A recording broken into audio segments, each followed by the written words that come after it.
In Memphis, nothing comes easy, and that's exactly how we like it. This is a city built on hustle, on heart, on grit. And at Carway, our rides are built the same way. Tough, reliable, ready for the grind. No games, no gimmicks, just Memphis-style service. Real, honest, and built on trust. Where grit meets grind, you meet your next ride. Carway, grit, grind, and Pink Beetles.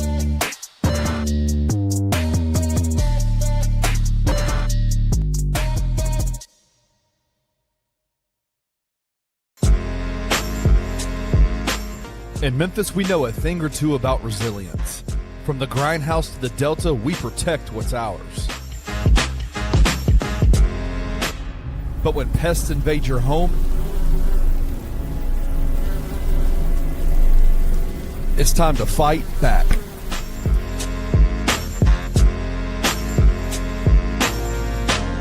Grade A Pest knows how to handle what crawls, flies, and bites.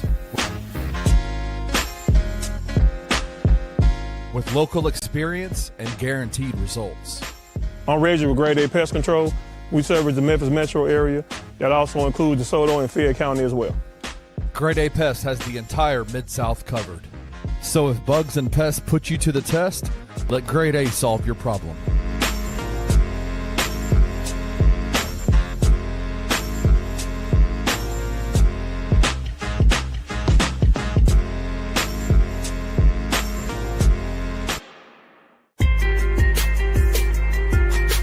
Bluff City Media presents The Anthony Sain Show with your host, Anthony Sain. Now, let's get to the show.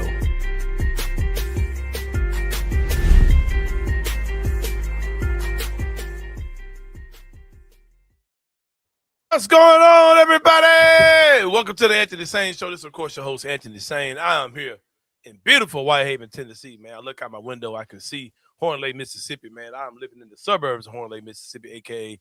Whitehaven, Tennessee. Kenny Stubblefield joins us from Collierville, Tennessee. We got to come up with another slogan for you, man. Well, no longer your boy. What happened?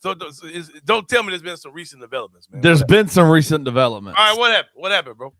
He's definitely moving out, but what you start to see when folks are moving out, you start to see all the inner. I haven't been inside his house in multiple years. And so I don't know what's going on inside that house. But when you start to move out, you start to put things in a big truck, and then you take some stuff that you don't want to take with you, and you put it on the street. Oh, man. So guess what's on the street right now? The Confederate flag is on the street. It is not on the street. It does not have anything to do with that. There is a walker, like an elderly person's walker, with a bedpan attached to it, covered up in plastic to keep it from like spreading, because apparently somebody had to use a bedpan while they were in that house walking around. Oh man, my boy was down bad out here, man. Thoughts and prayers to my guy, man. He was down bad, but now I've got this ugly looking walker with a bedpan sitting out in front of my house right now. Oh man, I'm like, what the hell? Not my man, bro. Hey, he getting ready to go to that great plantation in the sky, maybe one day. Great plantation in the sky. Imagine going to heaven and seeing that, seeing how dope black people are for real. Like, shit. Oh wait. Oh man. Oh, I don't know, man. Wait, not you too, Jesus. God damn. Oh, I didn't mean God damn. Excuse me. Oh, excuse me. Wait, you know what I meant. You know what I meant.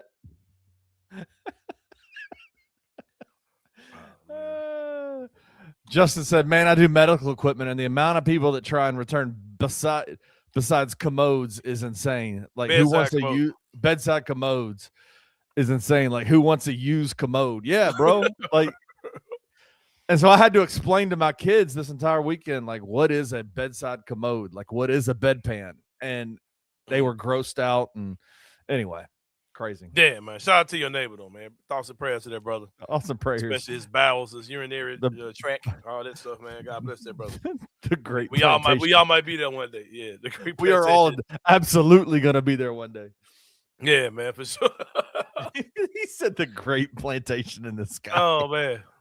Imagine going to heaven, man, just seeing all the stuff that you thought was true ain't true, bro. Ah, it's crap, man. You mean to tell me that black people are freaking awesome? Oh, damn. Oh God. I King mean, Meeks geez, is on.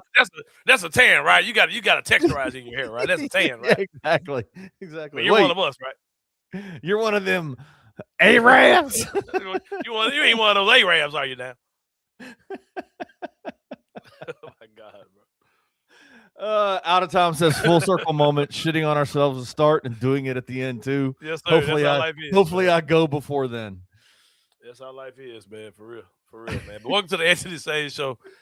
We typically we are brought to you powered by the good people of FanDuel Sportsbook King Stubblefield. Yeah, we typically start the show 99 times out of 100. We're going to talk about Memphis Grizzlies stuff to start off the show. Don't really have a lot of stuff to talk about. And there's a big story, King Stubblefield, that is crossed the intersection between sports and pop culture, right? As it's just a wild story. Fumbling, an absolute just a fumbling of the bag. It's a fumble, man. Yeah. But this discourse around this situation has been hilarious, kind of frustrating as well.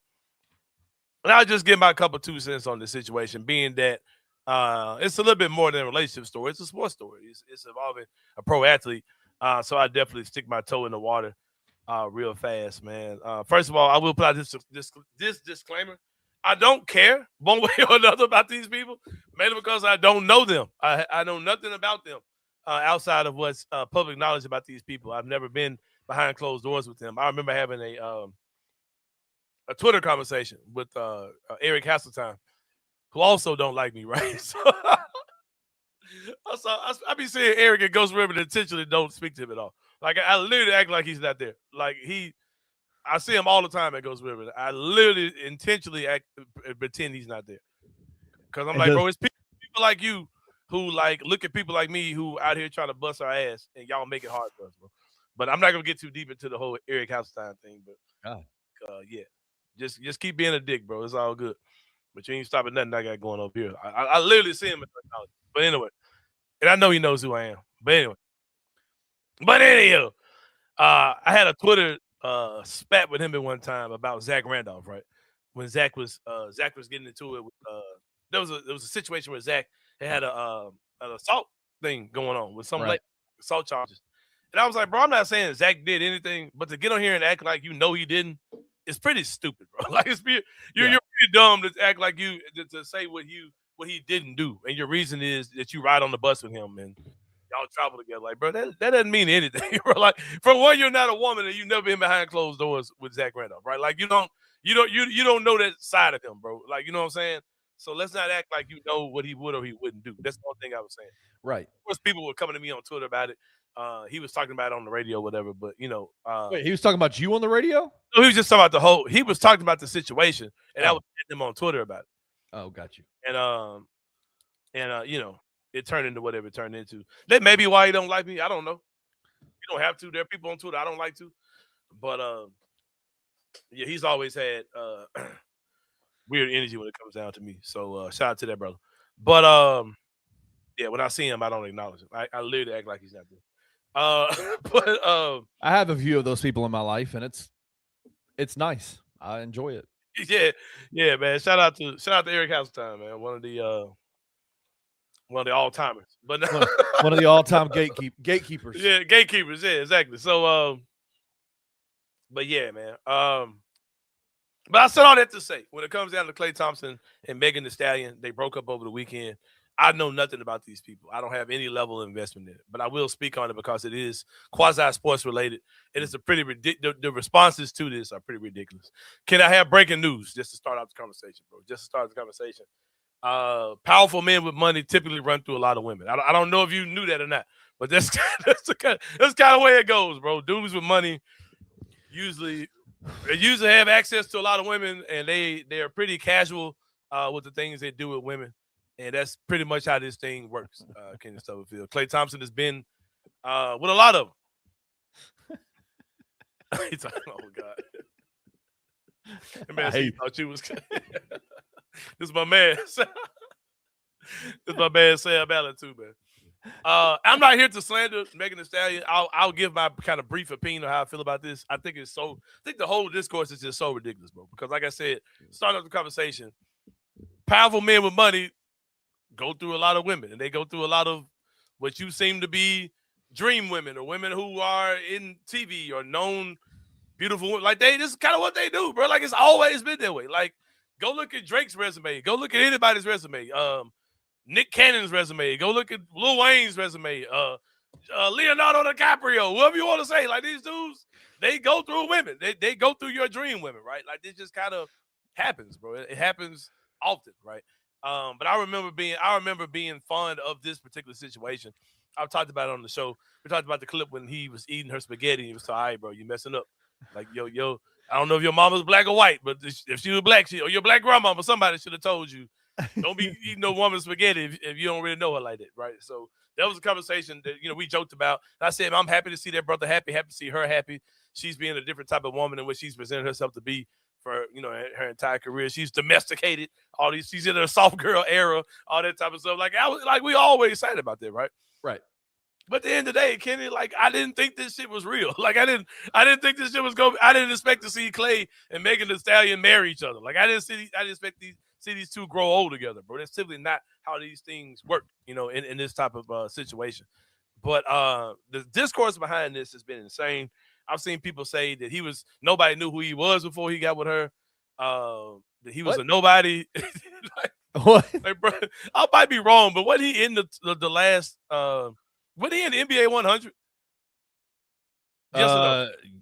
I don't know. Let me check. When they did NBA 100 a couple years ago, wasn't he on that team? Or was NBA 75 or whatever it was that was a couple years ago? I'm thinking it was NBA 75. No, he was not officially named to the NBA 75th anniversary team. But if they do 100, bro, he's probably going to make it in 25 years. Now, I don't know, because 25 years, a lot of dudes going to come through the league. But the point I'm trying to make is, bro, Klay Thompson is one of the most accomplished players in NBA history. He's got, I want to say, 4 or 5 NBA championships, if I'm not mistaken. Set records for three-point shooting accuracy and shots made in the game, all these type of things, right? He's a very known, very, very successful NBA player, right? Yeah. I mean, this ain't the dude that the Kardashian girl was messing with to play for. What was his name? I can't think of his name. He was a big. People saying the Grizzlies should have gotten him one time. That's not what we're talking about, right? He's Klay freaking Thompson, right? Probably if you talk about 3-and-D, if you close your eyes, he's one of the founders of 3-and-D. He's one of the best role players of all time. He's so good of a role player that he became a star at being a role player. That's who Klay Thompson is, right? Chris Humphries, that's who it was. Chris Humphries, right? He just ain't Chris Humphries, bro. He's a high-level NBA player, right? Klay Thompson. And like I said, I'm not mad at him for this is what these dudes do, man. They're she's not the first, man. He's been with Donovan Mitchell's fiance. That's one of his exes, bro. Coco Jones, who's a beautiful woman. He was with her. He ain't with her no more. He's with the really pretty lady that played Suzanne DePass in the Michael Jackson movie, which I'll talk about later on too. He was with her. Like that, I can't think of her name. She's an actress. He was with her. He's been with a lot of beautiful women, bro, and it's no surprise. He's a very powerful, rich man who's an NBA, who's a 6'6" basketball player. Do I think he's a cornball? Yes. I think he's lame? Yes. But he is a womb coon, man. He has went through a nice amount of women in his time. His resume is pretty dope. And that's all I have to say about this, bro. There's literally nothing else to say. Now, does Megan Thee Stallion have a past? Does she have a roster? Yes. She has a resume as well, right? She's been with some of the greatest, right? And it's when celebrity relationships to me are all a bunch of made up bullshit, bro. When Michael B. Jordan was dating Lori Harvey, right? Yeah. Everybody was like, oh yeah, and she also dated Torrey Craig, who's in the NBA as well. But anyway, bro. But when those two were dating, I was like, okay, this shit ain't real, bro. This is Michael B. Jordan was getting all these allegations. All he liked was white women. And I'm sure his publicist and her publicist got together. It's let's put these two together, play like they're in a relationship, take all these photo ops, and that'll kind of blacken up Michael B. Jordan as he prepares to do really black roles, right? You know what I mean? And I think that happened. I don't think anything about their relationship was real. But when they did, quote unquote, break up, the response made about it was she's young, she's doing her thing, she should be able to date as many people as she wants. If she's that happy, she should be able to find her happiness and whatever she's looking for, right? So, but when she gets with Klay Thompson, everybody's like, oh man, she's got a good guy and she's got a guy that adores her and all that type of stuff. He's not ashamed to be out with her publicly. I'm like, all that stuff, whatever, right? But bro, like, this is what these dudes do, man. Like, he had a really fun time with Megan Thee Stallion for about a year. And then he was messing with other chicks. Like, that's what these guys do, bro. That's literally what they do. But isn't the big thing? Like, I feel like, and get to the big thing because I really want to talk about that. But go ahead. Like, I'm glad you said it. Go ahead. I'm a 45-year-old guy here, so I don't give a shit about Megan Thee Stallion and Klay Thompson, and their dating relationship. But what she said is the Instagram post, I think, that kind of became the hot topic of her basically accusing him of cheating and saying, but she went even a little bit further. It wasn't even the cheating aspect. It was that it felt like, based on what she was saying, is that he was presenting to her a life of monogamy, a life of housemaking, homemaking, whatever it is. Like, we are booed up, we're together, we are in this. I'm taking you to go see my family. I'm doing this. I'm making meals for you. I'm doing all these different things, and you're still out there like running around. Even though if this was a legitimate, just, hey, we're just goofing off and having a good time together and playing around, but it felt like what she was saying is you sold me a bill of goods of like, this is what, like, would you say that most women want to be in a relationship, like a long-term, like monogamous relationship? Right, but she also sold the image of she's just out there trying to get money off men. That was her introduction to the world, and that doesn't really mean anything. That doesn't mean that she doesn't deserve happiness or monogamy, all that. But as far as thinking she was getting that in Klay Thompson, I'll say shame on her on that for thinking that was real. And number two, I'll say, like, we wouldn't have known none of this unless you came out and put this shit out. This is where I disagree. I think like, why do we know this? Because she put the whole story out there to the public. They could have broke up, and it could have been, they broke up. Cool. She was hurt. That was the real Megan Thee Stallion. Like, I think the whole persona, the whole rap, the whole persona of being for the streets and being out there and being whatever, like, all that's bullshit. What she wants more than anything is to be in a relationship with a man that loves her, that cares for her, that takes care of her, that doesn't cheat on her, that doesn't do all that kind of stuff. And she got disappointed by this guy who told her who probably sold her a bill of goods that, yeah, this is what I want too. And but what would make her think that she was any different than all the other women that he's done the same thing with, bro? Like, every relationship falls apart until the one doesn't. Like, they all do. That's what I tell my nephews all the time that are getting into dating age and all that kind of stuff right now, is that it's like you cannot live in a way, like, you cannot allow past relationships determine future relationships, because until you meet the person you want to spend the rest of your life with, they all fail. They all fail. They all mess up. There's someone always messes up. Right, so like, if that's what she's looking for, she needs to go get that from Klay that works at the Dallas Steel Mill. Not from Klay that works plays for the Dallas Mavericks, bro. Like, you can't have it both ways, bro. You can't have like the super charming monogamous guy, and he's also fucking Klay Thompson, bro. Like, that's not real, bro. That's not in the world we live in today. She deserves it. I'm not saying she don't deserve it, but you're not gonna get that in star NBA basketball players. Especially in the fraternity of the league where you dated Torrey Craig and now you're dating Klay Thompson, who also used to date the lady who's engaged to Donovan Mitchell. Like, it just don't work like that, bro. Like, it's like come on, bro. But I think I can't help how women like do things and how they think about things, anything like that. But what I can say is that somebody who has been married for 16 years, who has 2 kids with the same woman, who has never stepped out on my wife, is, I would say to y'all, like, as a man, like, don't bullshit the women in your life, bro. Yeah, facts. Yeah. Like, I don't give a shit if you are a multi-million-dollar basketball player. Like, if this is what you want, be honest. Like, with the people that are in your life. Like, don't lie to them. Don't sell them a bill of goods. He probably could have got, what he was looking for. He probably could have had a really fun year with Megan Thee Stallion. It probably would have cost a little bit more money, but it would have took less bullshit. You know what I mean? Right. Yeah. But I look at Klay and I just go, listen, to minimize the idea that men are going to cheat, men are going to have side chicks, men are going to do this. That to me is a cop out to the highest degree. But like his resume is public. Like, she knows what he's done before her. Like, that's what I'm saying. Like, and I go back to my original point. I don't think any of this shit was real in the first damn place. I think it's all just a bunch of bullshit. Yeah. I think that she, and there are people who saying, well, he used her. Like, okay, well, true, he used her. I also think that she used him too. Like, I think that she used him to rebrand herself. Like, okay, I'm Meg the Stallion, but I'm the house stallion. Like, I'm not the outside stallion. I'm the stallion in the stable, right? That's in the house. But I think that she used him to help rebrand her image as well, because they've been doing a lot of wholesome shit this last year. Yes. So like I said, but and Josh Breezy, I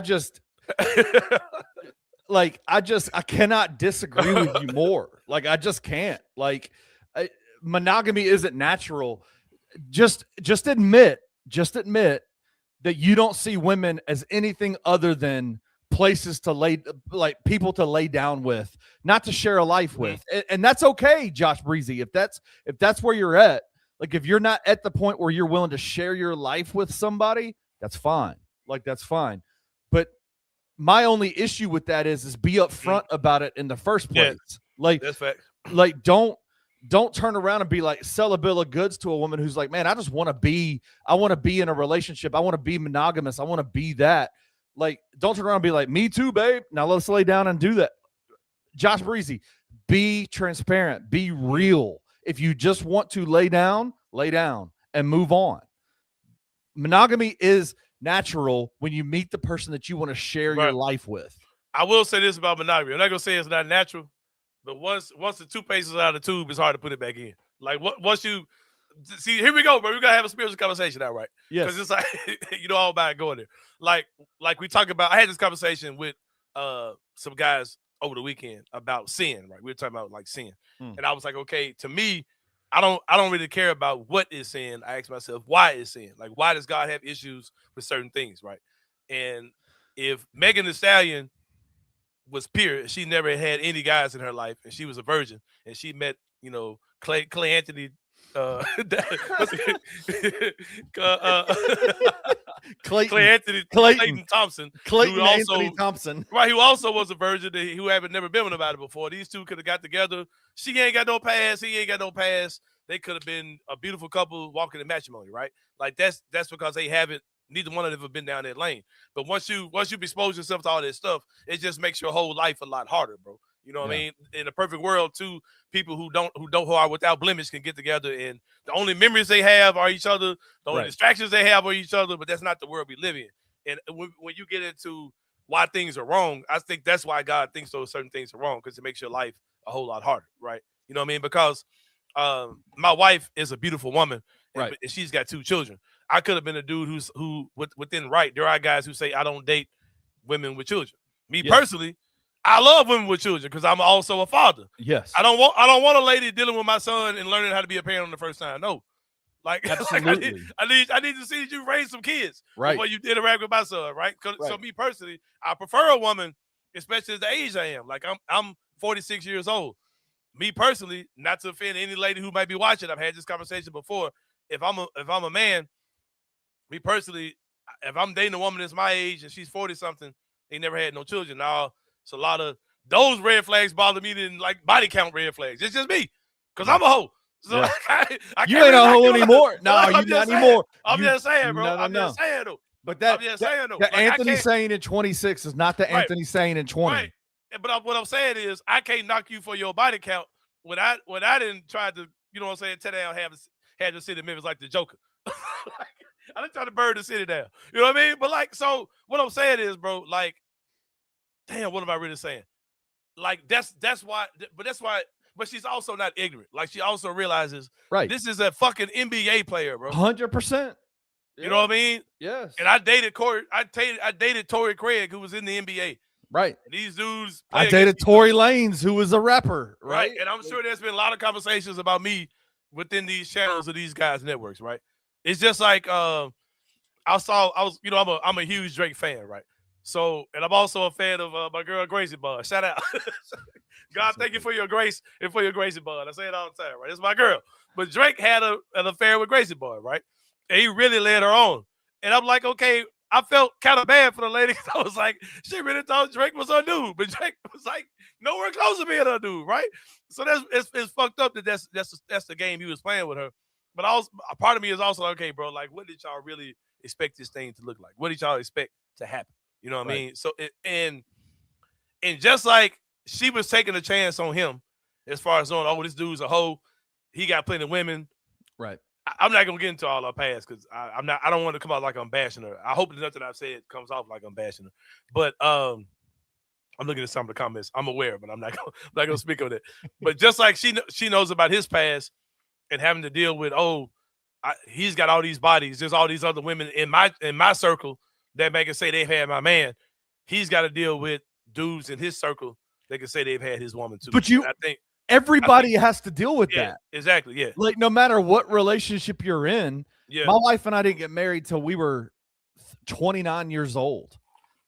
We both of us had pasts, right? Like both of us did. And it is like, I'll be honest with you, like we had the conversation multiple times of like what our roster, what our past was. My wife was engaged to another guy before we got married, right? Like so we had that conversation one time and we moved on because that's not the past determines a lot, but it doesn't determine what our relationship is going to look like. And so I just my only thing is I am not bashing anybody, any man, any woman for having set expectations when they come into a relationship, but just don't lie. Like, don't deceive.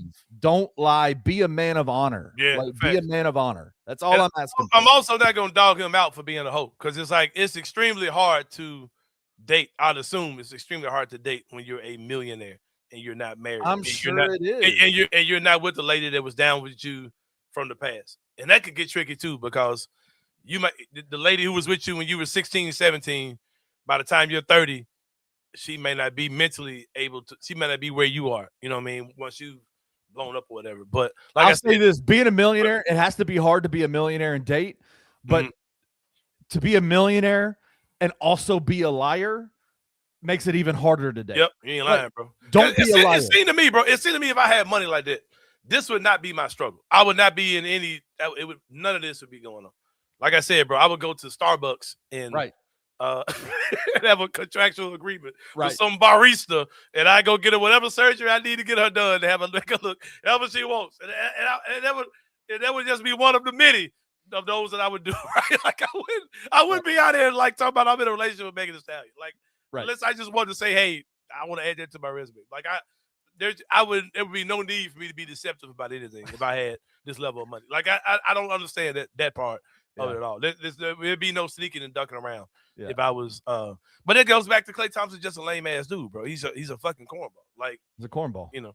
But like I said, I'm not gonna demonize her or him because I think the whole thing is a bunch of bullshit. And we would not have known about this unless we never would have known the details unless she came out on her Instagram and talked about it. She was hurt. She was upset. Yeah, like, we just can't say that though, Kenny, because like we see a lot of women that are hurt that just take stuff to their grave. Like what was the point of putting that out there, man? It looked very rolloutish to me. Looked very I don't know what this has to do with anything, but Jaden says y'all acting like people don't change. Kenny's talking about like the cheating on her part, like that part. That's what Kenny's saying. Yeah, like I know people change. I'm not the same person I was when me and Tracy got married. We're totally different people. But I would hope that at some point, like as a man, I can only talk to other men because I can't talk to women about that's just not my lane. Other than my daughter, who's 14 years old, who I've had to have numerous talks about relationships with this weekend in particular. All I can say is to other men is just be a man of respect, be a man of honor. And if you want to, if you have an idea of what you want this relationship to look like, that's fine. Just be honest and upfront from the beginning. And I agree with Meeks. Good thing they didn't get married, number one. Number two, bro. It's a good thing they didn't bring a kid into the relationship. Yeah, for sure, man. That's a good thing. For sure. But I wish them the best, man. I'm praying for them folks, man. No, you're not. No, you're not about this. No, bro. You don't give a damn. It's so dumb. And it's like people talk about, this is creating just more black man versus black. Well, it really ain't, bro. It's really dumb. I think the only guys that are laughing about this are dudes who because women like to kind of create these champions and these heroes out of people they don't know. And they use it to and they kind of use those situations to weaponize people they do weaponize against people they do know. Or against regular people. Yes. And when these type of things blow up, guys be like, yeah, man, me personally, I knew this was I knew it had an expiration date. Nothing about me made me think that fucking Megan Thee Stallion and Klay Thompson were gonna be together until I'm 70. 99% of relationships have nothing made me think that this was real. You know what I mean? So, but that happens a lot. A lot of women will look at this type of stuff. Just be a man of honor, man. That's all. Like with Cardi B and your boy, the football player, right? So how upset are you going to be when Brandon Ingram and Glorilla break up? I'm not going to be upset nor surprised because it's just kind of how this stuff goes, bro. They're about to bring a child in this world, right? So I hope that they can. Now they keep this thing going. But what is hilarious though is, did you hear Brandon Ingram at a press conference the other day? He was talking about, man, I gotta go home. My girl's in town. I gotta go home, and she's about to annoy the shit out of me. I was like, and then he came back and was like, I ain't saying that ever again. You gonna be in a verse. You gonna be in a song. She got on my ass. Somebody said y'all were really championing Cardi B. When y'all were really championing Cardi B with Stephon is just Offset jumbled up. The letters. I agree with this 92 Dom. Who wants to live a lie anyway? That shit is too hard, bro. That is the truth, man. I'm telling you, just be honest, man. In everything. I ain't gonna lie, bro. If I was Klay Thompson, if I was a young 6'6", I would call him, he ain't ugly. I would call him brother a handsome millionaire, right? I wouldn't be doing all this, bro. I would not be caught up in any scandal like this. I would be like the Drake ended up being in his later years, and okay, I think you're a good-looking woman. Sign this NDA. Let's go do this. And we go. I'm not fucking around with no fucking public relationship with fucking Meg Thee Stallion, bro. I have no need to do that, bro. I go get pegged the Stallion before I get with peg the mare. Peg the mare. Peg the pony. Peg the pony. Exactly. Peg the Stallion. It works at fucking Red Hook before I go get with fucking Megan Thee Stallion, bro. It's all just crazy to me, bro. Like I said, I hope that nobody is offended by what I'm saying. I'm not demonizing either one. I just think this whole thing's a bunch of nonsense, bro. Like I said, I would get with Peg the Stallion or Peg that works at the pony before I would fuck around in a public relationship with a celebrity. It's all bullshit to me, bro. But yeah, man. But something that's not bullshit, Kenny, it's the level of service you get in Carway Automotive Group, man. When you're trying to get a used car, you can't get bullshit a lot, man, by people, these lot lizards, right? But in Carway Automotive Group, man. Peg the Scallion is hilarious, bro. That's Peg the Scallion. But at Carway, man, they got financing available. Bad credit, no problem. CarwayTheRightWay.com is a website. It's more than just a website, more than just a slogan. It's the way they do business at Carway. They're located at 6154 Summer Avenue, 901-440-8251 is the phone number. Ask for Mike. Ask for Jason. Ask for my guy Taylor. And if you're a Barbie girl living in a Barbie world, they are the only place you could get a Barbie dream car, man. If you're a Klay Thompson looking for your next victim. Oh God, a victim. Whoa. Allegedly. Go buy her a pink Beetle. in Carway, man, so she can feel like she's a Barbie girl. Hey, she's a married woman, so it can't be her. It can't be Nicki Minaj, unless you're Donald Trump. But exactly. Shit disgusting. I saw a video today about hip hop artists and how they are.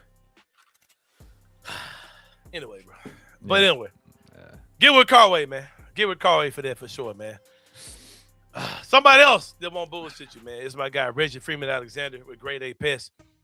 Been in the pest and rodent control business for about 20 years. It's a homegrown business from a born and raised Memphian, committed to excellence by applying human and pet-friendly products that are both safe and highly efficient to meet your pest control needs. Why am I not surprised Blunt Smoker knows all the celebrity relationship man. stuff? Who would have thought, though? You would have thought he'd been... Give him a call, man. 901-628-4867. Or go to gradeapservices@gmail.com and shoot him an email. I'm telling you, man, when it comes down to having problems with pests and rodents, having somebody that can come out there and take care of the issue for you quickly means something, and efficiently, man. That's something that Reggie definitely does. I've not had... Hey, bro. Hey, I like Nikki too now. Hey. Not this new Nikki. She can go to hell with that shit she on now. She can go to hell with whatever she's got going on. Yeah, this is my guy, man. Reggie Freeman Alexander. Get with him, man. The good people at Grade A Pest. We're about to take a break. When we come back, we got more to answer the same show. We got some money for y'all and something that happened over the weekend that really got me pissed off getting stuff. We'll talk about that and more when we come back.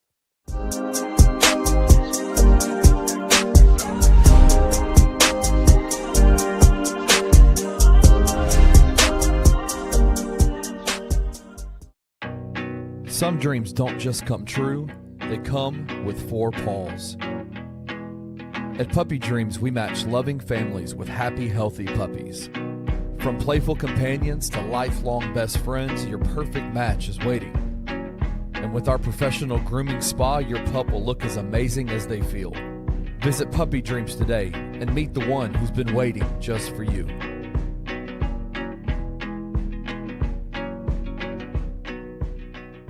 But I mean, my goal is to play March Madness, and that's my dream. So I hope I can make it happen with Memphis. I'm trying to play at the highest level as I can. I think when I entered the portal, Coach Penny was like the first one to just look at me and just try to find a conversation with me as soon as I entered the portal. It was my first Zoom, and it didn't really take me a lot to like consider what I want to do. And Coach Penny basically did a great job of just explaining everything to me. And yeah. I've watched Memphis basketball a couple of times over the years, and I've seen the success they have, the March Madness runs. I mean, last year maybe didn't go out as well as they planned, but I think Coach Penny has a great experience in March Madness, winning the games and having great seasons. So I think with me going there, all of my teammates signing there, I think we have a great chance. Tune in to On Beat with BCM live on the Bluff City Media YouTube channel every Wednesday night at 7 p.m. for the most in-depth look into Memphis Tiger athletics. The Rams chose their successor at number 13. Yep. And Matt, Sean McVay did not look happy. No, he didn't. And here's the thing. I understand wanting your successor, but with your number 13 pick? When you're competing for a Super Bowl. And you want to win now? Yeah. Shout out Martin, Tennessee, best quarterback to ever come through here. Dude, it's a questionable move to me because I understand the Rams wanting to get him because you remember at the beginning of last year, everyone was questionable about Matthew Stafford with his back and was he going to miss time? Was he going to be out? And now you're simply getting Matthew Stafford on a year-to-year basis. I like it, fit style. I don't know if I like it with the number pick that they did it with. I agree. And that's the only really issue that I had with it was it's like, well, if you're the Rams, maybe trade back. Because I'm with you. It's like maybe I feel like I would have taken somebody with that pick and then try to move back into the first round. Yep. Tune in to The Daily Grind with your host, Lute Hatmaker, every Monday through Friday at 7:30 a.m. live on the Bluff City Media YouTube channel. Tired of the same old fast food? The soggy fries, the frozen flavors, the meals that never quite hit right. Head over to Waldo's Chicken and Beer, where everything starts fresh and flavor comes first. Our chicken is fried in rich beef tallow for that bold, old-school crunch you can actually taste. And don't skip the premium homemade southern sides. fresh greens, hearty white beans, and creamy mac and cheese made to complete the meal. Bring your whole family. There's plenty of space to relax, plus a game room the kids will love. Catch the game on big screens, grab a drink at the full bar, and enjoy happy hour specials every day from 3 to 6, all day on Tuesday and Sunday.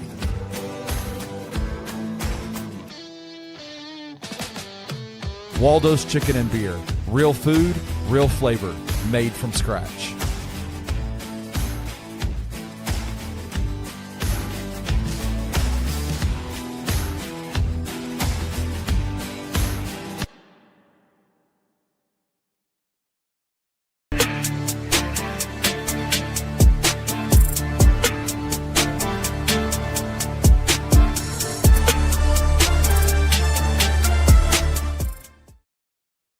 Oh, man, good segment at the beginning of the show, man. I try to get into serious stuff, man. Y'all just won't let me be for real about stuff, man. But yeah, I don't care enough to bash either one of these people. But I really don't understand why anybody thought this was gonna be anything more than just a year of fun with these two, man. Where they would, here's the thing too, man. And I had this conversation I've had, either family members or female friends I've had conversations with before. And this is advice I also like to get to myself.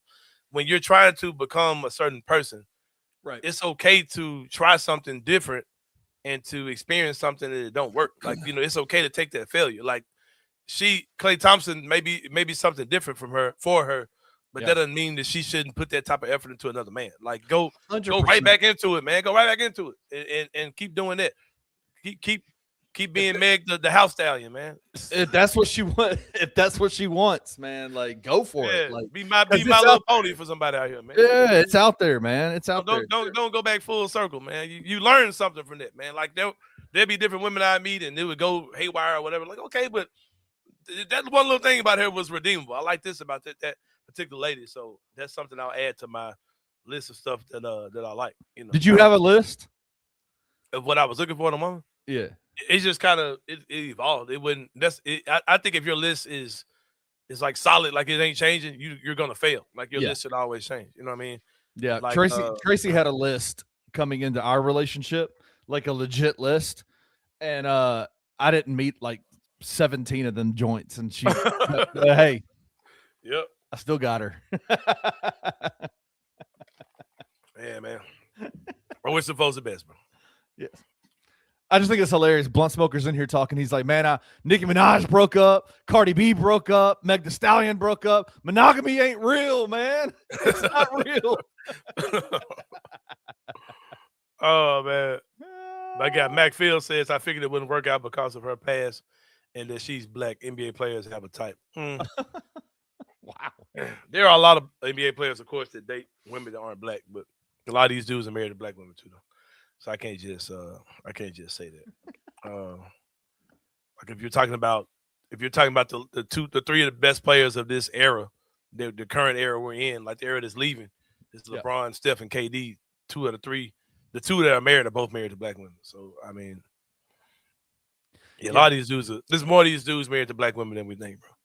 I get what he's saying, but I don't particularly agree with it. But that's for me in my house. My white black, so. I ain't Klay Thompson. I'm Klay that works at Dallas Steel, whatever Dallas Steel is, right? But anyway, welcome back to the Anthony Sain Show, man. Being my guy Kenny Stubblefield, I'm talking about stuff going on in the world of sports, man.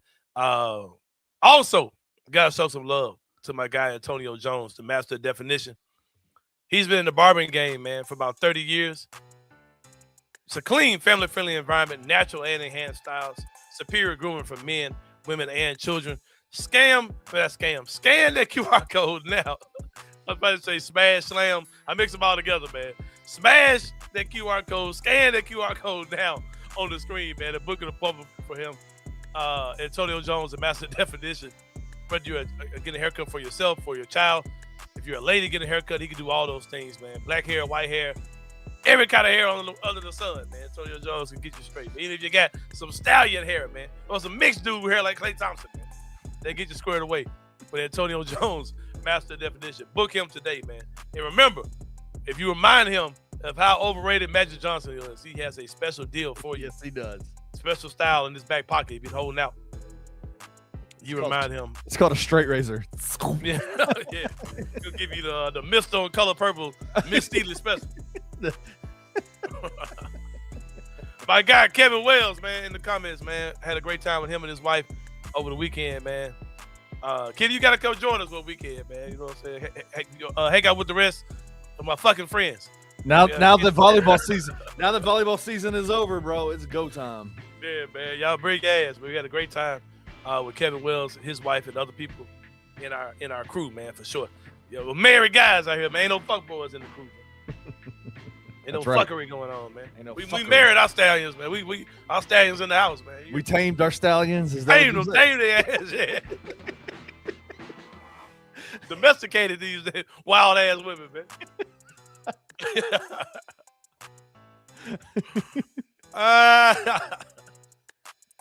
But yeah, man, give it to Antonio Jones. Let's get into the three-pointer, man. We're talking about three things going on in the world of sports. Oh, get up, pissed off. Oh, pissed off. Why are you pissed? What happened? Sick of shit. It's like I'm just sick of the double standards of the NBA, man. Let's talk about it. The big sports news over the weekend was Jokic and Jaden McDaniels getting into it, man. Jaden McDaniels scored a layup with a few seconds left in the game. He runs all the way across the court, runs to their bench, and physically comes at him, right? Jaden McDaniels grabs him like, bro, we ain't finna do that, man. And sends him on by his business. Starts a little melee, a little ruckus, a little fracas, if you want to, whatever they call it. A fracas. Fracas, whatever they call it, shit. And nobody was suspended from the game, right? They were saying, right, you know, Minnesota's already out, but without Anthony Edwards, they're gonna be without Dante DiVincenzo, white Dante DiVincenzo, and it could be out without other guys, right? Who got in this little came off the bench, whatever. Yeah, all that type of stuff, right? And the NBA bent those rules, and all those guys were suspended. Right. And I'm like, okay, bro, that's cool. I don't think any of those guys deserve to be suspended. No. The Nikola Jokic should not be playing in this game, bro. Like, there's no way that you took off all the way from the other end of the court. You came to their bench, bro. Yeah. You brought the smoke to their bench. Mm-hmm. And you physically put your hands on Jaden McDaniels. Like, bro, that game, he should have been suspended for this game. Like, because if that thing had jumped off, he initiated the whole thing. And I don't want to hear this, like this unwritten rules bullshit about, scoring points at the end of the game. If y'all want the game to end, y'all had the ball with an expired shot clock. It was down there playing defense and and took a goddamn three to would have brought the game to fucking 12 or 15 or some shit. If y'all want the game to end, you had the ball in your hand. The game could have been over. And y'all kept scoring. He came down, shot a layup. The game was over. And then Jokic came in there looking for the smoke. That man should have got suspended for looking to initiate a fucking fight. He came, walked all the way across and charged that man full speed at his bench, bro. He should be suspended in this game. If he was black, his ass would have been gone. I saw Zebo get kicked out of a goddamn playoff game for fucking less, bro. And because he's a star and because he's a fucking white boy, they're not going to suspend him. And no, because he's a European white boy especially. That's how that shit go, bro. That shit is fucked up.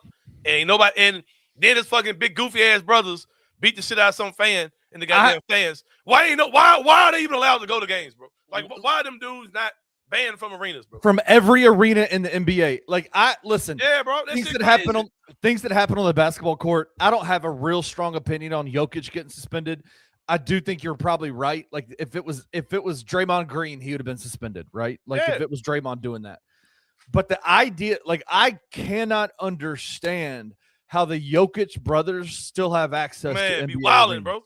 Oh, be wilding. Like punching regular ass citizens in the stands. Dudes, like, I will never understand. If this was Zach, I remember when Zach Randolph came to the team. They were talking about Zebo had a crew of guys. Like, it was like his whatever mafia that was his guys, right? Right. Now imagine if Zach Randolph ran into a dude and did what Jokic did, and then his boys in the crowd put their hands waylaying on folks, yeah. Or fucking D-Tap or somebody was beating the shit out of some man. Right. D-Tap got kicked out of FedEx Forum for less. You know what I'm saying? Like, come on, bro. What did he do? He came onto the floor? Isn't that what? Yeah, I can't remember what the fuck D-Tap did, man, but he was banned from the arena. And these dudes, like, literally fighting with fans, bro. Like, come on, bro. And Come on, man. it's turned into a joke. Like If it's a it was some huge ass black man in the crowd doing this shit, you would never seen their ass in no game again, bro. I will never. I posted about it over the weekend. I saw them literally punch dudes in the face, like in the Minnesota fan base, and I was just like, how do these guys? This has become commonplace for the Jokic brothers. The big ass dudes out there putting their hands on regular 7-footers, monster dudes. Like, how are these guys not getting banned? I'll never understand. Then we think that shit cute. That they just, man, you don't want to smoke with the Jokic brothers. But if they were black, they'd just be some thugs that need to get in jail or send back to Africa. Like, come on, bro. I done seen this shit a million motherfucking times, but this shit ain't straight. It's crazy. I ain't feeling that shit at all, man. Number 2, Kenny Stubblefield. Well, let's do this. We got get some money for y'all, man. We got some money. We got some money for folks, but we do have. It is the clips. Yeah. It is crazy to me how much Jaden McDaniels has these Denver Nuggets in twister. Bro, he's got them in a twister. Like, told them straight up. He's got the coach for the Denver Nuggets looking like a straight idiot in his post-game press conferences talking about stuff. But this is what Jaden McDaniels said after the game. I love this. I love what he said. Anything to you when he came over, or was it just? Nah, I don't know what he said, to be honest. I just seen someone that was big as hell. Coach was talking there about Now's ready, guys. Nah, the clock still be running, so I'm about to go score. I can't, for real, I can't. It seemed like they're upset that, you scored. Is that something you normally do? I don't know. I mean, the game still had time on the clock, for real, so. Okay, you think you might be in their heads a little bit with way you were, like, obviously a lot was made up for what you said, but you backed it up now 2 straight games. Do you think it might be in their head a little bit?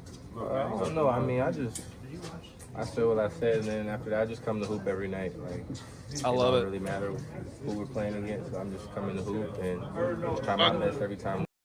He called them straight up ass and said, and then for the last 2 games has proved it, man. It has been awesome to see. I like Jaden McDaniels. I think he is a guy who can really, really hoop, and a guy that I love the way he talks about. Yeah.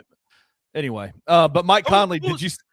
I'm gonna throw this out to the chat. You can play the Mike Conley clip, and I'll ask the question after, because it's still about Jaden McDaniels. So go ahead. All right. Were you trying to start trouble? Mike Conley's the one who passed Jay McDaniels the ball. I thought this was hilarious. No, that was a slip up. That's on me. I take the blame. I apologize to the Denver Nuggets. I apologize to myself, my team, everybody. My team. As soon as I threw it, I looked at it. Here, Jaden. This Jaden. And I almost put my hands on my head. But I was like, maybe he won't. Maybe. And then as soon as I saw him in the ball, kind of bounce a couple times, it's over. Man. It's getting crazy. At least he didn't see me like lower my head. I just knew it. All right, give me a player comp for Jaden McDaniels. What I mean is not the same style of play, but like the same tier of player who's just been an adjutant like that, who's been big on a playoff team. I want to say the Morris twins, one of the better of the Morris twins. Okay, would you say that Jaden McDaniels is the 3rd most important player on that 3rd, 4th? No. He's top 4 most important on that team. Yeah, he is. Because he's one of the best defenders in the league. Okay, let's go break it. Let's do. Who would be? I'm trying to think. In terms of top players on the Minnesota, it's Ant, number 1.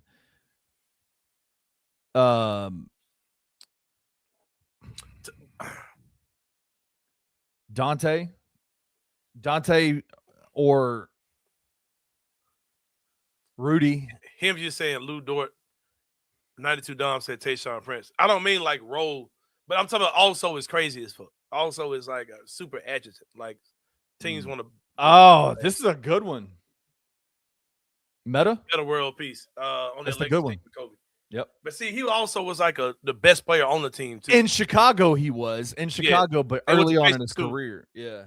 Oh man, I'm trying to think of a dude like him that's just a clear starter. The Morris twins are guys that pop out to me, like, and they have history with Jokic too. Yeah, I'm thinking Rodman, but Rodman probably was the third most important player on those Bulls teams. Clearly the third best. Steven Jackson. Steven could hoop, dude. He could ball. But see, he was like an all-star, though. Was he an all-star one time? Steven Jackson was like a 20-something points per game type dude. Yeah. I'm trying to think of a dude who's never been like y'all get what I'm saying. Y'all kind of in the same vein. Bruce Bowen, maybe. Bruce Bowen's a good one. He's about the same level. But he wasn't an agitator, though. Like he was. Bruce Bowen's about to try to hurt dudes. Yeah, he did. Bruce Bowen, yes, Bruce Bowen, it might be the answer. That's probably the answer, bro. I don't think he was much of a talker, though, but Bruce Bowen was the one that started the clear landing rule. That came from him. He was the one that would go up under motherfuckers and they was that Bruce? Yes, he was the one that was tearing motherfuckers' ankle up. No, that was the dude from Golden State when Kawhi got hurt. They got that shit from Bruce Bowen, bro. I know you talking about Jaja Pachulia.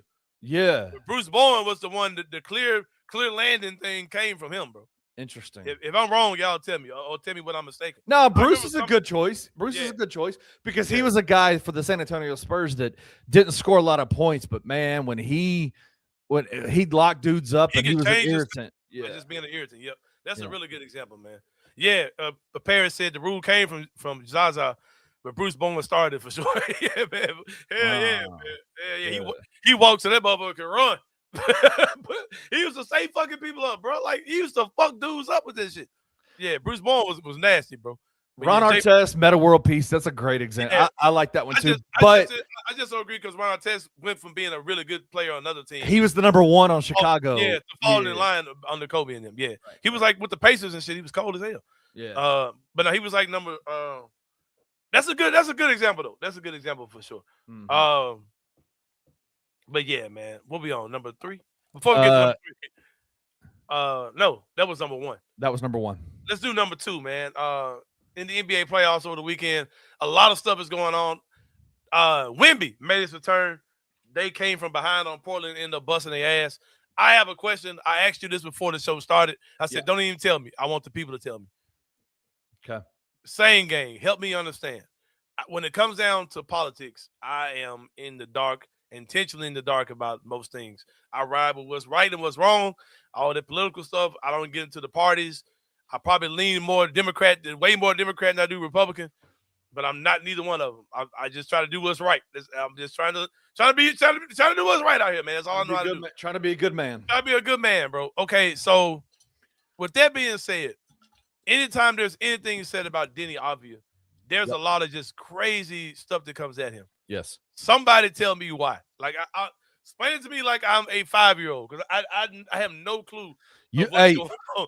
Like I literally don't know. Are you sure you want to open this up?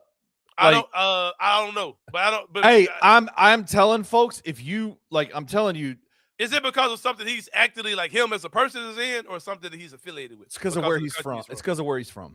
So because of where he's from, people dog him. Help me understand. And because of what he was involved in before he got over here. Him personally. Yeah. So it's like some. No, it's the military. He was in the military before? The IDF. So he was in Israeli military? Yes. Him personally. Him personally. But then he came to leave. It's like fucking 19, wasn't it? Yeah, but you got to be. I think it's like a 2-year thing. I think every Israeli young man has to be in the army. Oh, I got you. Yeah.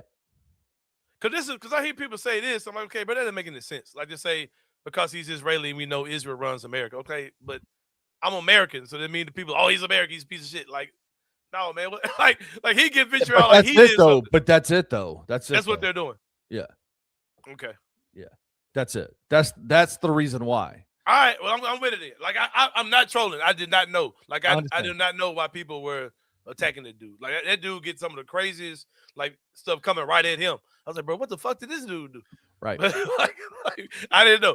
But anyway, women and them pack their ass up. You better go take your ass back to wherever you came from and put your goddamn do a tour.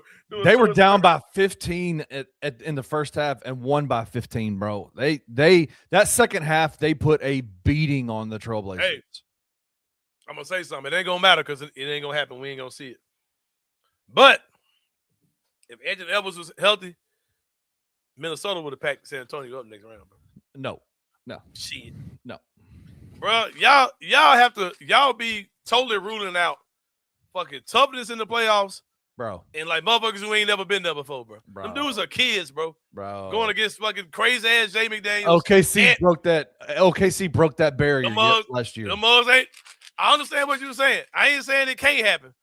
But healthy Minnesota would have packed San Antonio ass up, bro. It might would have went 7, but they would have packed their ass up, bro. Rudy Gobert is busting Jokic's ass in this playoff series. Wemby would tear him up. Hey, bro. Could you imagine Rudy Gobert trying to guard Wemby from the perimeter? Could you imagine Dylan Harper having to line up and fucking going out there going crazy? Like, bro, this shit. Steph Castle, Devin Vassell, Keldon Johnson. They ain't never been there, Kenny. This them boys' first playoff, bro. That's the boys' first playoff. San Antonio's coming out the West, bro. Oh, they might. No, that man. Hold on.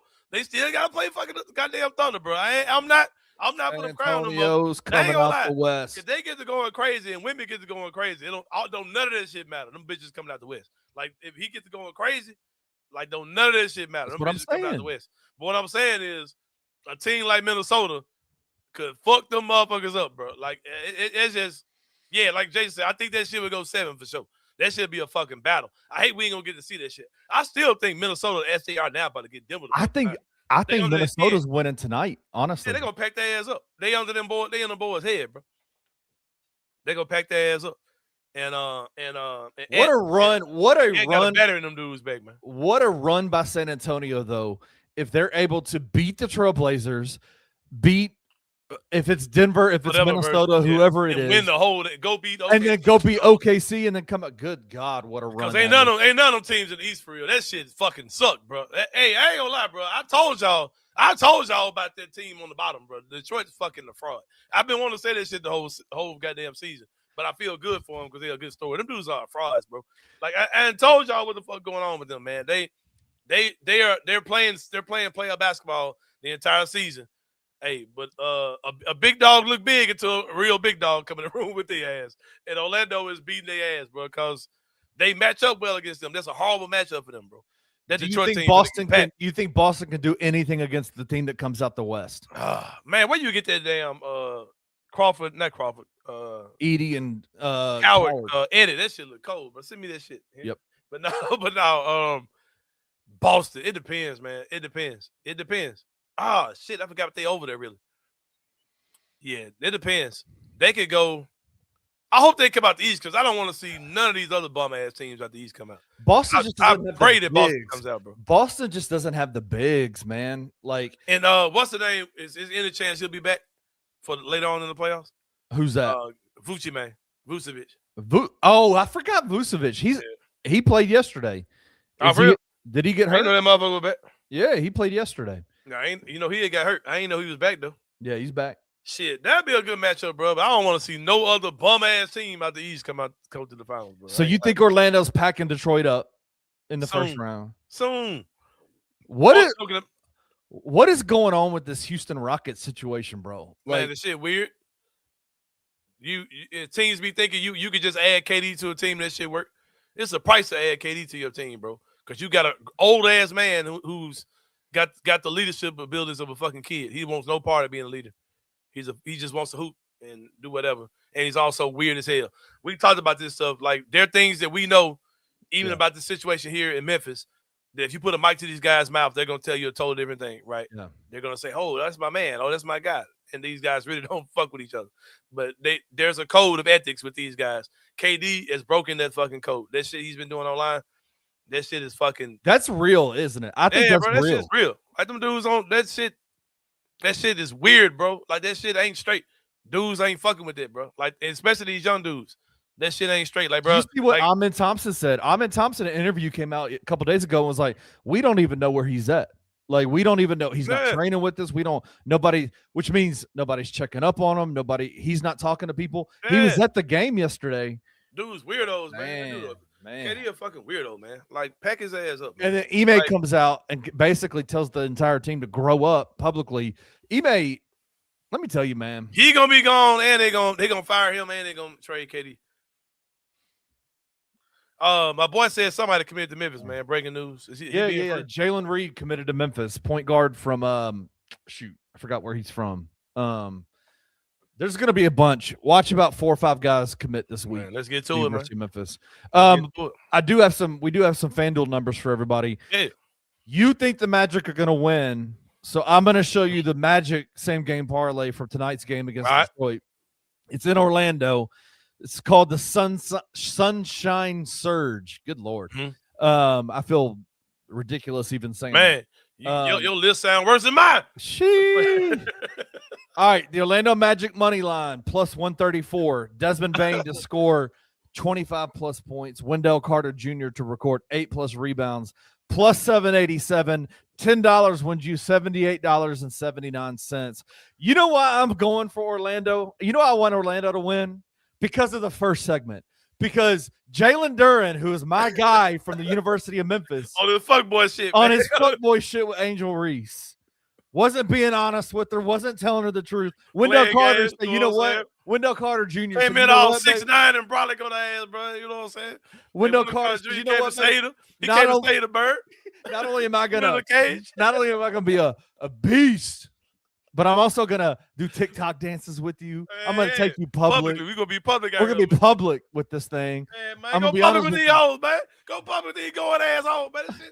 Hey, I want good men, monogamous men to win. Come on, bro. I want Wendell Carter Jr. to win, man. Yeah, man, put that bird in the cage, man. Like, lock her up. That bird, tame that stallion. That's what I'm talking about, man. Yeah, she got to tame your bird ass. Hey, man, when Billy Jr. first started dating, you know what I'm saying? We messed around, had the body count conversation, right? Oh, God. Oh, Jesus. She was like, no. You know, like, she was like, I done mess around and got accessible nigga that everybody know and feel like they got some access to. I said, baby, you should have vetted better in the dating process, man. She was like, I ain't like that. You ain't get there to be. You got you a home body and all that. I said, that's what I vetted you. Like I wanted that. That's what I was looking for. I want. Like, you should have picked better, goddammit. Why the hell you didn't vet me out? Oh, but she's got you tamed now, though, man. She's domesticated shit out of me at this point. I'm fucked up at it. Man, that lady got you doing stuff you would never do. Man, bro, Julia had me so bad the other day, bro. She left the house. I was like, this woman got me so fucked up, bro. He was like throwing finger signs, fuck you. Like, oh man, fuck you, fuck the whole day. I said, I can't wait till she get back home. I'm gonna kill her ass. Like, I called her, she didn't answer the phone. Like, oh yeah, she got me. She's like, oh, I don't even want to talk to you. Like, oh, you got me fucked up. Give your ass when you get back. Bro, she comes back in the house, skipping in the house and shit. She walk her big thick ass in this motherfucker. And then she go, I said, you know you got me fucked up, right? And she would say, well, I went to work and I prayed about it. So if you still want to argue about it, you can. But you're like, I prayed about it. I was like, oh, fuck you, man. Man, we sat there and laughed. I don't even know what the fuck we were mad about, bro. That shit, like, I can't stand that woman, bro. Like, she just would not let me be mad at her. That shit fucking pissing me off. But yeah, I knew she had you when y'all were dating. The first Anthony Sain show ever that we did, she took you out to dinner and made you a cake with the Anthony Sain show. Oh, y'all were done. You were done. When we first agreed to do the Anthony Sain show on Bluff City Media, she went and got me a fucking Bluff City Media cake made. I was like, yeah, man. Yeah, man, like, you got to hang around for a minute.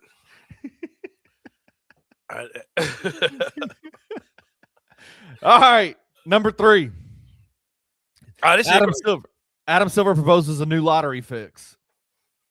I'm actually not mad at this, bro. I'm not mad at it either. Of course, the lottery part is still there. This man's shoulders wide. That man's shoulders so wide, bro. I had to like crop half that man's face out just so he won't be in my fucking box. Oh, pause. But anyway. the way his shoulders are so wide and skinny. Man, like a fucking cartoon like Skeletor, man. Like Slender Man looking ass dude. Slender Man. Man, ugly as hell, man. But no. He basically saying I've got it written down. You got run through it. Yeah. Look at you, man. Look at you doing producer work. Go ahead. All right. 18 teams instead of 14 teams. All right. 18 teams instead of 14. Bottom 10 teams. So the bottom 10 teams with the worst record will have an 8% chance of the top pick. So the 1 through 8 in terms of the tankathon, the reverse standings will have 8% chance of the top pick. The remaining 20% is divided up amongst the next 8 teams in the reverse standings. that basically is a 2.5% percentage chance to get the top pick per team. Mhm. So the bottom 10 get 10% or 8% chance, the 2.5% chance for the rest of the teams. So basically, it's almost flat, literally almost flat. Literally almost flat. There's no advantage to being There's one. no over advantage to being 1 through 10. Well, yeah, there's no advantage to being number 1 or number 10. That shit really is fucking. It might work. It'll stop tanking, but it's gonna allow him room to finagle more bullshit. Finagle more. That's what I'm saying. That's what I'm saying. Oh man. Because like now at this point, it's just like, oh, it's just the luck of the draw. Okay. No. Okay. It's random. Like no, it'll definitely stop tanking for sure. Because there's no advantage to being right. And then like it'll even stop weird shit happening with playing teams. Like right. Because there's no advantage to you falling out at the last minute. Right. You might as well just stay in. Just go in. You might as well fight to go all the way in. That shit might be dope. Leave that shit alone this year though.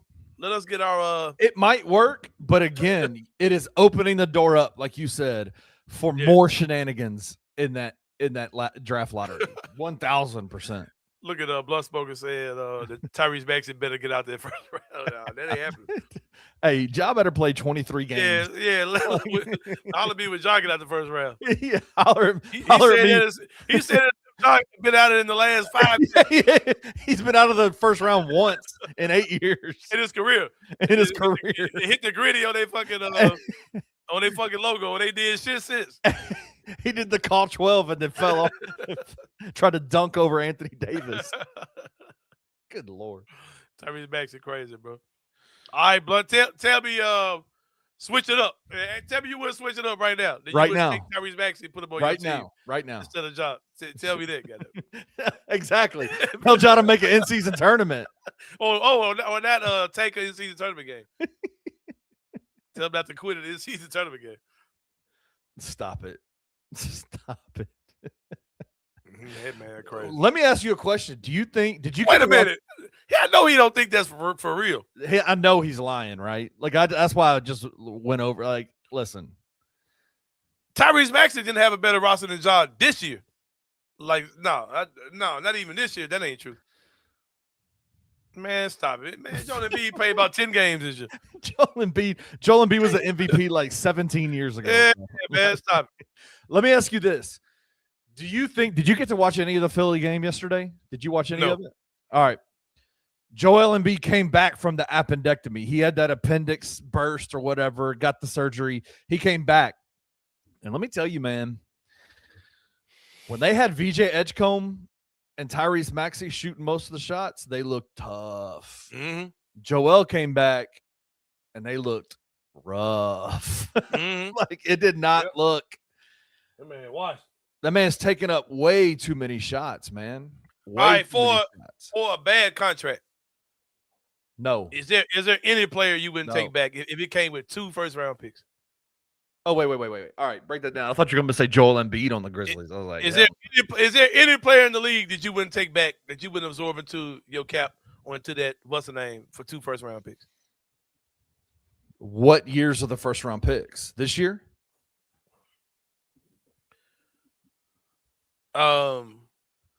26 and 28. I don't know anything about 28. But this is 2 years in the future. Bro, no, it's not, bro. John Passwords, 76ers rosters put together way better than Memphis. That's not true, man. But there's no team that's a play-in team in the East that had a better roster than us. Like, that's just not true, bro. That team was supposed to be bad this year. I guess he's talking about because they got Paul George, they got Joel Embiid. And they got VJ Edgecombe. Like, okay, VJ Edgecombe, Cedric Howard. They ain't far from each other. They both gonna be like Kelly Oubre. Is Kelly Oubre better than, like, who else is on that Philly team outside of them dudes, bro? Y'all gotta stop. Nah. Yeah, they got worse than Embiid. Quentin Grimes is a major player for the Philadelphia 76ers. And ain't neither one of them dudes better than Ty Jerome. Yeah. And it definitely ain't better than the team we had last year with Dez on that bitch. Yeah. Bro, I'm not having these goofy ass conversations with y'all, man. Cause Get y'all the hell off my team, bro. Let's talk about that, bro. I don't know. For a bad contract, would I take any bad contract for 2 first-round picks? Is it an expiring contract? Even like in a job trade when you really could take a bad contract back. I would take a bad contract. You about to send $40-some million out. Yeah. But you take like an insane bad like what's a bad contract to like? It would have to be expiring, right? No, but you take one that got some years on that bitch. Oh God. Like would you take No, because they already got 13 first-round picks over the next however many years. Like, I don't think I would do that. So if yeah, fuck all this stuff. Paris is saying, all right, ready to hear y'all talk about the movie Michael. Yeah, man. Want to go see? Yeah, like would you take Bradley Beal's contract back for 2 first-round picks? Like not the deal he on now, but the one he had that still had plenty of years left on the bitch. Yeah, because he got his contract. He had a new contract once he went. Where's he at? He's with the Clippers now. Clippers. He don't like the one that he had with the Phoenix Suns or the Washington Wizards. Yeah, I would take Bradley Beal back. I like Bradley. Hey man, tell CJ McCollum, man. Let me tell Roman refresh his browser, bro. What did Roman say? No, I'm just stay out of it. Stay out of it. I'm staying I'm stay out of the college basketball lane. But no, man. Went to go see Michael over the weekend, Kenny Stubblefield. You went to go see it? We ain't done inside the same brain in a minute, man. But I went to go see Michael over the weekend. It was me, my wife, my 2 daughters that live in this house that are, my non-biological daughters in this house. My non-biological daughter in another house. My daughter Sabrina, my oldest, who's 20.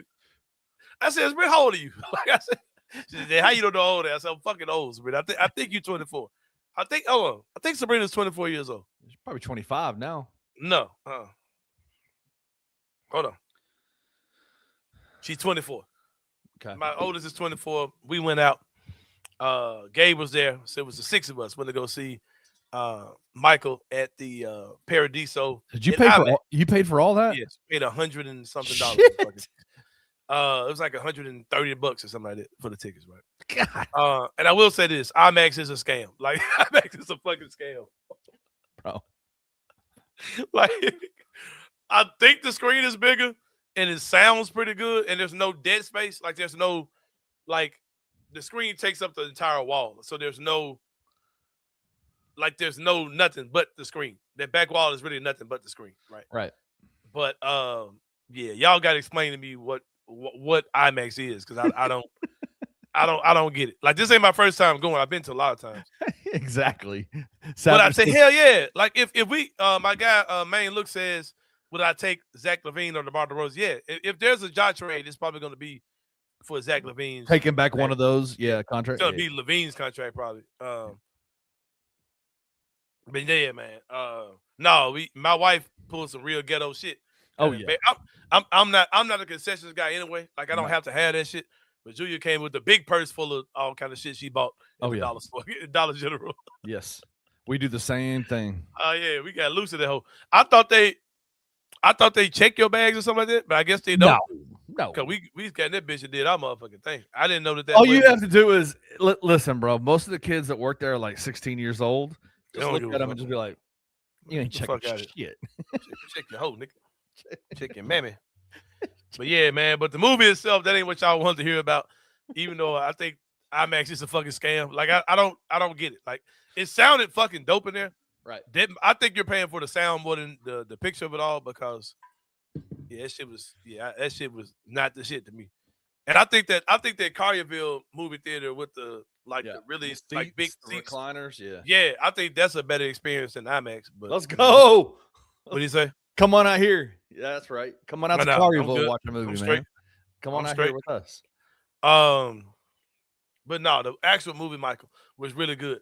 I did not come in expecting this to be Passion of the Michael Jackson. I didn't expect this to be some emotional, like deep movie. I thought it was gonna be exactly what it was, just like spamming all the shit that was dope about Michael Jackson. Like I think it was just I didn't come expecting to learn anything new because you're talking about somebody who's been probably the most covered person in the world. Period. Not just musician. Like he's probably been one of the most. There's everything there is to know about him is out there. Like there's not, they can't make up any new stuff to do about him, right? But the kids loved it. Like I was looking at Aubrey, I'm looking at Gabe. They were like blown away. Like, oh shit, like Michael Jackson was the dude. Like they a lot of this stuff they didn't know it. They never heard these things before. But yeah, the legal stuff did kill part of the movie, but they didn't get that far. But like they've announced today, I don't know if this was a fake account or not, but they said part 2 is coming. Like this been greenlit for that bitch probably coming this year, bro. They probably dropping them this because it's already recorded. They've already got all that footage. They had 4 hours of footage. This movie. They're probably gonna drop part 2 this calendar year. That movie's gonna do $1 billion, bro. It's just wild how, like, this generation, like, obviously, people our age. I got Jordan is saying, "Damn, Diana Ross and them," but the movie told the real story anyway. The whole thing of Diana Ross discovering them wasn't real, no way. Like that was just something that Motown did, like to promote them. They said that Diana Ross discovered, like,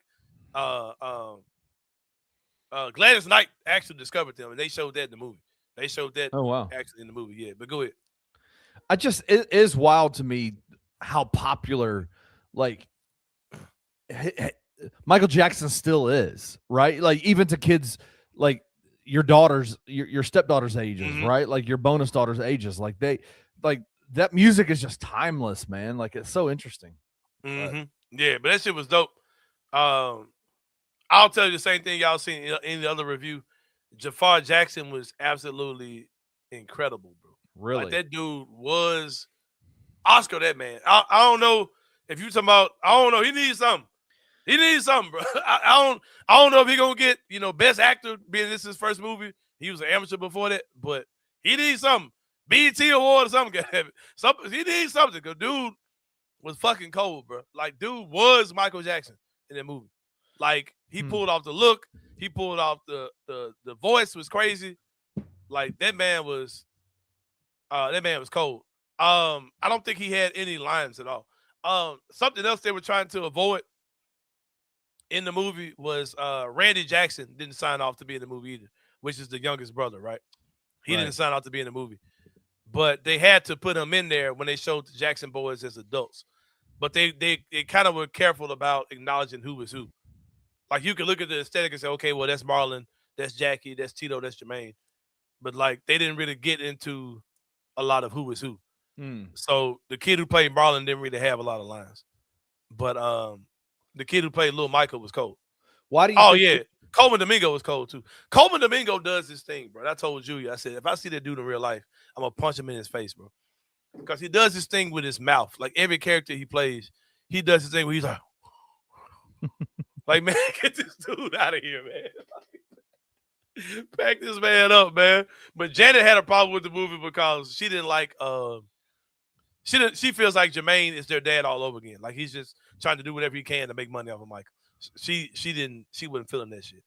But yeah, that shit cold, bro. Like it's like I didn't look coming in expecting this to be something serious. It's not a documentary. I didn't expect it to be something super serious. I thought they would spam all the stuff that should be spammed about Michael Jackson, and they did it. I'm looking forward to the sequel as well. There are some things, like we said, that are you can't avoid them. They are part of who Michael Jackson was. They touched on stuff with the nose surgeries. They touched on the vitiligo. Only thing I wish they would have dug deeper into was how serious Michael Jackson was about owning masters and empowering other musicians to own their shit, and how he did a lot of things in that area. That's one thing that happened during that era that they could have.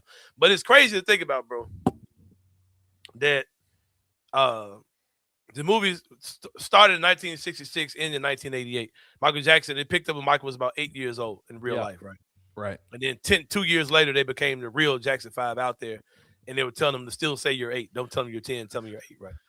But the amount of classics, like music that will never die, that Michael Jackson made before he turned 30 years old. Oh my God. It's absolutely crazy, bro, when you think about it. And he lived with his parents the entire movie. Like, it doesn't even show him moving out of the house. He was 30 years old, still living with his parents and eating ice cream on the couch with his mom. Like, what do you like? Are you a Jackson 5 fan or a Michael Jackson fan? Like, do you like the music wise? Music? Yes. Oh, of course, Michael Jackson over the Jackson 5. But bro, that era of music that was the Jackson 5 and then the Jacksons, if Michael Jackson never went solo and that thing just ended, you're talking about an insane run of music, bro, just off of that. Even if he never even went solo. But then when he went all the way solo, he did a lot of solo albums before it. But when he actually went really mainstream solo, it was crazy. Like, of course, but if you split those two eras in half, that's two careers. That's careers. People, yeah, but two totally different people. Because the Jackson 5, like we all know the Michael Jackson stuff, right? But like the Jackson 5 roster or whatever you want to call it is wild. Like, let's not forget that Janet Jackson also came from that family. And might have been one of the greatest. That run she was on was insane, bro. Janet Jackson's solo run in the 80s, late 80s, 90s, early 2000s was fucking crazy, bro. And most people don't even have a run that long. And her run was long as hell, bro. It had so many fucking hits in that bit. Nia Long was cold. Nia Long was cold too. Nia Long had that little, you know what I'm saying, a little couple of pleasure pounds on her too. She was a little thicker than, you know what I'm saying? Hey. Type shit though, hey. Type shit. No, but she didn't really have a lot. She had some strong moments in the movie, but she wouldn't just. But this movie was just a spam burger of. Oh, we got some more awesome shit. Here it comes. Oh, here comes Off the Wall album. Oh shit, that shit was cold.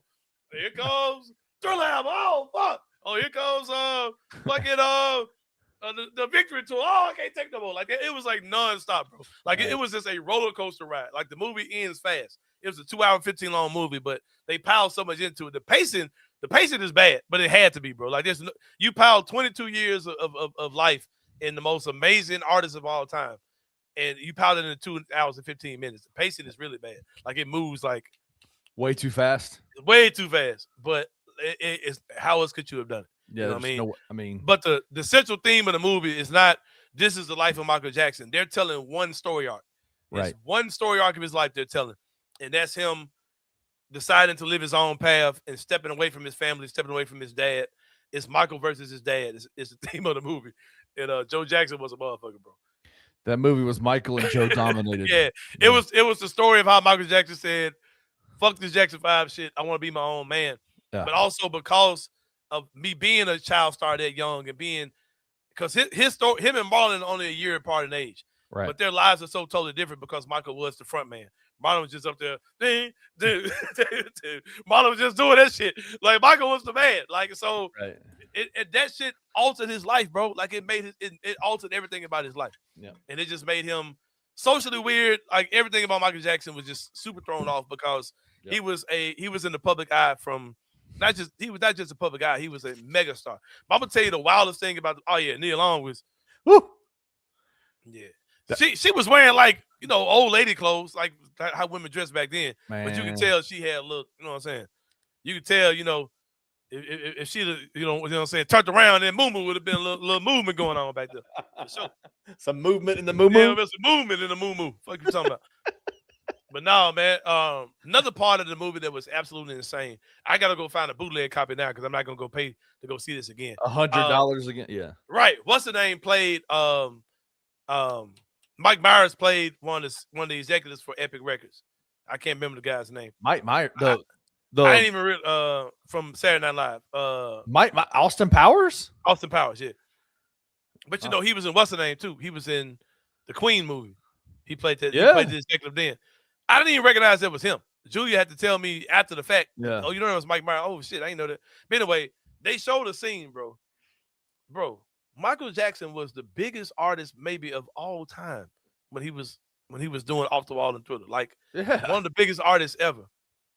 MTV would not play this man's videos, bro. They didn't play black artists at all.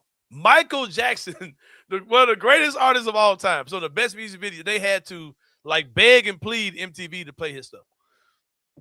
You talk about leave the past in the past, right? That was the 80s, bro. Like, America is fucked up. It has been fucked up for a long time, man. Like, you want us to forget slavery. Okay, cool, we forget slavery. Why was this happening to Michael Jackson in the late 80s, bro? In the mid-80s, I mean. Explain that part. Yeah, but it was crazy, bro. The parent said the Pepsi incident was low-key hard to watch. He had to check his hair. Yeah. I sure was patting my shit like, God damn. I'm too close. I was at the top of the thing, too. Like, too close to the lights in this bitch. But yeah, man. Man, it was some good shit, man. But that's the show for today. Hope y'all enjoyed it, man. If you're a Megan Thee Stallion out here, man, just come on back to the stable, man. Don't go back to the streets, man.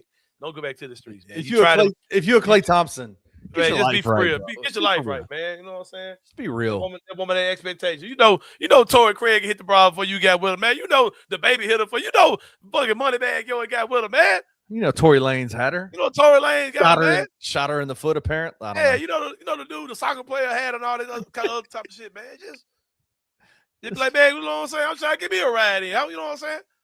How much it costs to get lost in the sauce, baby? You know what I'm saying? That's all you had to say. Bro. The sauce. You have to come out there and fly you, man. Just, baby, how much it costs to get lost in the sauce, baby? You know what I'm saying? Real shit. You ain't have to try to boo her up, man. So you just have in-home Stallion. No, man, just have you a couple of fun rides and move about your business, man. You know, you ain't have to just move around, bro. You ain't have to do all that, man. But anyway, bro, for Kenny Stubblefield. Monogamy.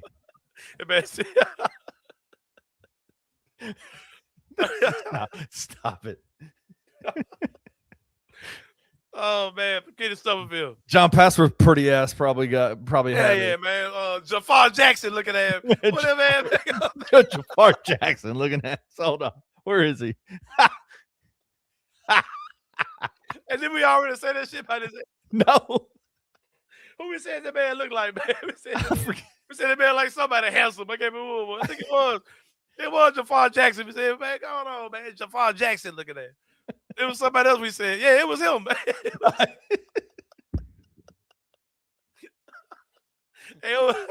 What perfect timing, man. But for Kenny Stubblefield, this is Anthony Sain. We'll see y'all tomorrow, man. We out.